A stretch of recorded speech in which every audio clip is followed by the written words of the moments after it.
राज्यात पावसाचा जोर ओसरणार, कमी दाबाचा पट्टा गुजरातकडे सरकला, कोकण, मराठवाडा, विदर्भ आणि घाटमाथ्यावर हलक्या सरींचा अंदाज.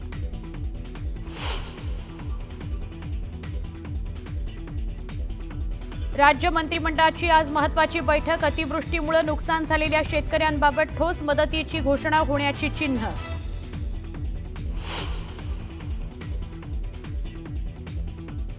अहिल्यानगर जिल्ह्यातील कोटला परिसरात आंदोलनादरम्यान लाठीचार्ज, पोलिसांनी 200 जणांवर केला गुन्हा दाखल, 39 जणांना घेतलं ताब्यात.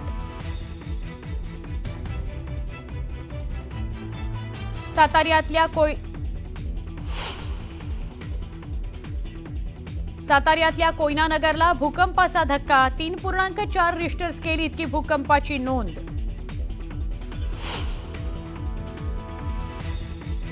ओवेसींच्या दौऱ्या दिवशी तणाव, हिंदुत्ववादी संघटनेच्या विरोधानंतर ओवेसींचे कार्यक्रम रद्द, विरोध करणाऱ्यांनी शाहू महाराजांची भूमिका समजून घ्यावी, इम्तियाज जलील यांचा सल्ला.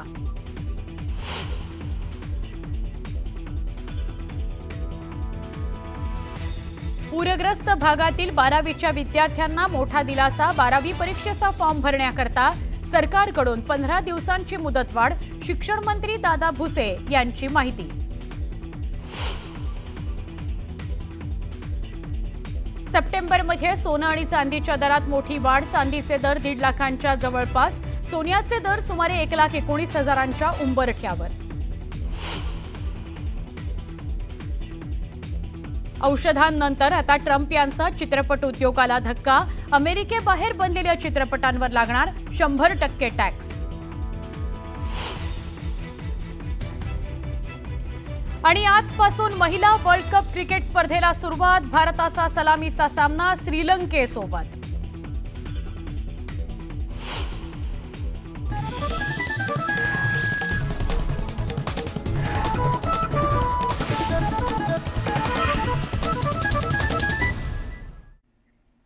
नमस्कार, बुलेटिनची सुरुवात आपण एका स्पेशल रिपोर्टने करूया.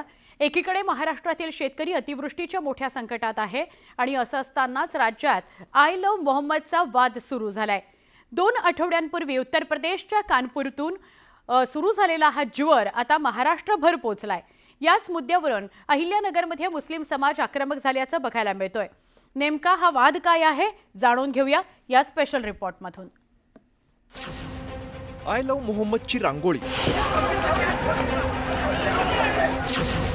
अहिल्यानगरात वादाची आरोप,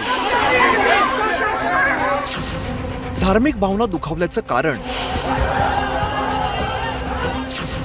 रांगोळीवरून मुस्लिम धर्मीय आक्रमक.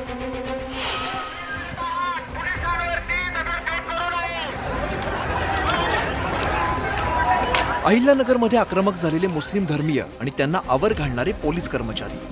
अहिल्यानगरमधील या वादाचं कारण ठरलंय आय लव्ह मोहम्मदची रांगोळी.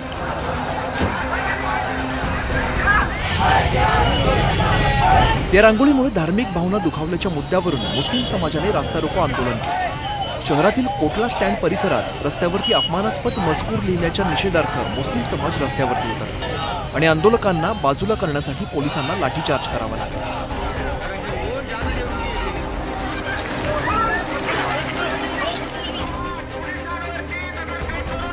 त्यांना तिथून निघून जाण्याचं आपण सूचना केली, त्यांना विनंती केली आणि तरी सुद्धा ते तिथून निघून जात नव्हते. त्यातल्या काही लोकांनी जे आहे दगडफेक सुरू केली. त्यानंतर पोलिसांनी बळाचा वापर केलेला आहे आणि जो जमाव आहे तो पांगवलेला आहे आणि त्यानंतर त्यामधील काही लोकांना ताब्यात घेतलेला आहे. खरं तर जवळपास 2 आठवड्यांपूर्वी उत्तर प्रदेशात सुरू झालेला वाद आता हळूहळू राज्यात पसरू लागलाय.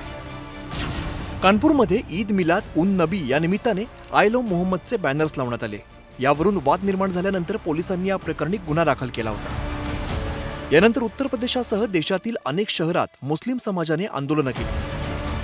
उत्तराखंडच्या काशीपूरमध्ये आय लव्ह मोहम्मद बॅनरसह काढलेल्या मोर्चा दरम्यान पोलीस आणि आंदोलकांमध्ये धक्काबुक्की झालेली. या प्रकरणी पोलिसांकडून अटकेची कारवाई करण्यात आली होती. तसंच उन्नावमध्ये रविवारी निघालेल्या मोर्चा प्रकरणीही पोलिसांनी 5 जणांना अटक केली. आय लव्ह मोहम्मदच्या पोस्टर विरोधात आता आय लव्ह महादेव आणि आय लव्ह राम असं पोस्टर वॉर रंगलंय. उत्तर प्रदेशातील हे वारं 2 दिवसांपूर्वी मुंबईत पोहोचलं. मुंबईतही आय लव्ह महादेव आणि आय लव्ह रामचे बॅनर्स पाहायला मिळाले. पण आता ग्रामीण भागात हा वाद सुरू झाल्याचं पाहायला मिळतंय. तेव्हा माझं आव्हान असेल अहिल्यानगरवासियांना की आपण सर्वांनी शांतता बाळगावी. नवरात्र उत्सव सुरू आहे, दसऱ्यासारखा एक मोठा उत्सव आपला आलेला आहे, त्यानंतर दीपावलीसारखा सण आहे. हे सगळं आपण शांततेत आपल्याला करायचंय. त्यामुळे अहिल्यानगर शहरामध्ये कुणी अशी काही घटना घडून आणण्याचा प्रयत्न करू नये. त्यामुळे पोलीस सतर्क आहे आणि या बाबतीमध्ये जे संशयित आहे ते पोलिसांनी ताब्यात घेतले, पण दुसऱ्या बाजूचे लोक पोलिसांनी ताब्यात घेणं आवश्यक आहे, ज्यांनी बोर्ड लावले असतील असे. आता एकदा अटक झाली आरोपीला, त्याची आवश्यकता नव्हती धरणं धरण्याची, पण ते ऐकायला तयार नाही. मग शेवटी थोडा लाठीचार्ज, सोमय लाठीचार्ज झाला आहे. त्याच्यामध्ये 30 लोकांना ताब्यात घेण्यात आलेले आहे. पण आता शांतता आहे. परंतु कायदा कोणी हातात घेत असेल तर कडक कारवाईची सूचना जिल्हा पोलीस प्रमुखांनी दिलेल्या आहे. दरम्यान अहिल्यानगरमधील या घटनेनंतर राजकीय आरोप प्रत्यारोपही सुरू झाल्याचं पाहायला मिळतंय. विरोधकांनी या घटनेवरून सत्ताधाऱ्यांवरती निशाणा साधलाय, तर मुख्यमंत्र्यांनी लोकसभा निवडणुकीत झालेल्या वोट जिहादचा दाखला देत पलटवार केलाय. या नगरमध्ये सर्व धर्माच्या समाजाला एकत्र घेऊन जाणारं नगर होतं. काही दिवसापासून ते नगर दूषित होत आहे, अशा प्रकारची चित्र निर्माण झालेलं आहे. आणि म्हणून ज्यावेळेला वातावरण चिघळलं की त्याचा पडसाद हे निमित्त कुठलं तरी होतं आणि त्यामुळे होतं आहे. माझ्या माहितीप्रमाणे राज्य सरकारने, सर्व समाजाचं नेतृत्व करणाऱ्या सरकारने आता हा धर्मवाद महाराष्ट्रामध्ये बंद करावा. मला तेच म्हणायचं आहे की जाणीवपूर्वक हे होतं आहे का? ज्या प्रकारे लोकसभेच्या निवडणुकीपूर्वी काही या ठिकाणी प्रयत्न करण्यात आले आणि एक प्रकारे लोकांना संग्रहित करण्याचा प्रयत्न जो काही करण्यात आला, पोलरायझेशनचा प्रयत्न करण्यात आला, तशाच प्रकारचा काही प्रयत्न वेगळा होतो आहे का, याच्याकडे लक्ष द्यावं लागेल. आय लव्ह मोहम्मदची बॅनरबाजी आणि त्याला प्रत्युत्तर म्हणून लावले जाणारे I love Mahadev, I love रामचे पोस्टर्सवरून राजकारण चांगलंच तापलं. पण अशा घटनांमुळे महाराष्ट्रातील पुरोगामित्वाला आणि धर्मनिरपेक्ष प्रतिमेला धक्का बसणार नाही ना, राज्यातील कायदा आणि सुव्यवस्था बिघडणार तर नाही ना, याचा सर्वांनीच विचार करायला हवा. शरद जाधव, न्यूज 18 लोकमत, मुंबई.